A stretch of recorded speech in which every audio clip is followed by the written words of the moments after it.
अच्छा जी, आज हम प्रूव कर लेते हैं ना कि मैथमेटिक्स में ये जो नंबर होता है 0.999 अप टू सो ऑन, ये वैल्यू असल में ये एग्जैक्टली 1 के बराबर होता है। अप्रॉक्सीमेटली नहीं बल्कि एग्जैक्टली 1 के बराबर होता है।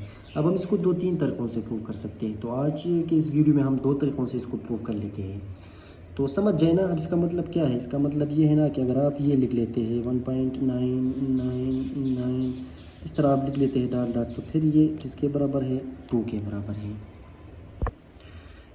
तो बस ये अभी कर लेते हैं। पहला तरीका ये है ना कि चले हम सपोज कर लेते हैं कि इस वैल्यू को x नाम देते हैं। So let x is equal to ये 0.99 ये डॉट डॉट डॉट डॉट, ये हमारा x है। अब ऐसा कर लेते हैं, दोनों साइड से 10 को मल्टीप्लाई कर लेते हैं। तो जब आप 10 को मल्टीप्लाई कर लेते हैं तो पता है ना, डायरेक्ट आप मल्टीप्लाई कर लेते तो ये डेसिमल उस साइड में शिफ्ट होता है। तो जब आप मल्टीप्लाई कर लेते हैं 10 से तो ये बनता है 9.99 ये डॉट डॉट डॉट डॉट ये बनता है।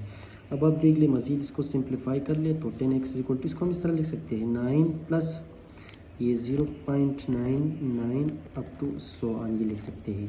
अब देख ले ये 10x अपनी जगह पर है, 9 अपनी जगह पर है। अब देख ले, अब इसको हमने क्या लिया है? शुरू में हमने लिया है ना, इसको हमने x के बराबर लिया है, तो इसकी जगह दोबारा x लिख लेते हैं। तो ये हमारा x के बराबर है। अब x इस साइड में आएगा तो 10x माइनस x ये होगा 9x इज इक्वल टू क्या है? 9 है। अब 9 को दोनों साइड से डिवाइड कर ले, तो जब आप डिवाइड कर लेते हैं तो x is equal to 9 divide by 9, तो यहाँ से बनता है x इज इक्वल टू क्या है? 1 है। तो देख लेना, मतलब x हमारा क्या था? ये था। तो x की जगह क्या आ गया?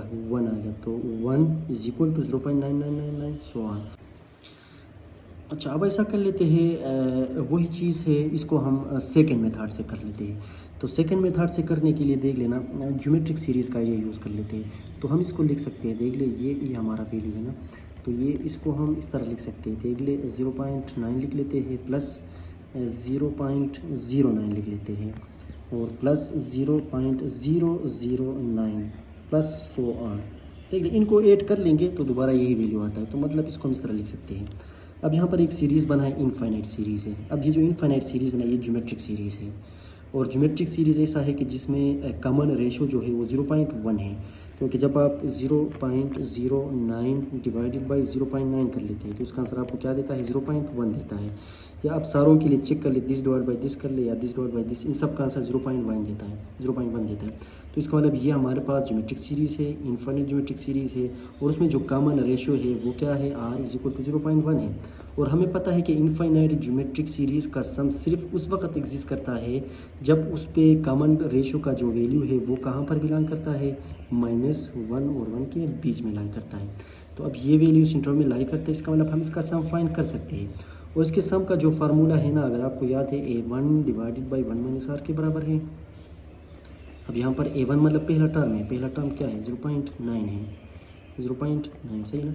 और divide by 1 minus r common ratio यहाँ पर क्या है? 0.1 है। तो इससे क्या आता है? 0.9 डिवाइड बाई 1 माइनस 0.1 से 0.9। अब ये दोनों कैंसिल और इसका वैल्यू क्या है? 1 के बराबर है। तो इसका मतलब देख लेना, ये चीज़ दोबारा हमने फाइंड कर लिया है ज्योमेट्रिक सीरीज़ का आइडिया यूज़ करके। इसका आंसर में क्या देता है? 1 देता है।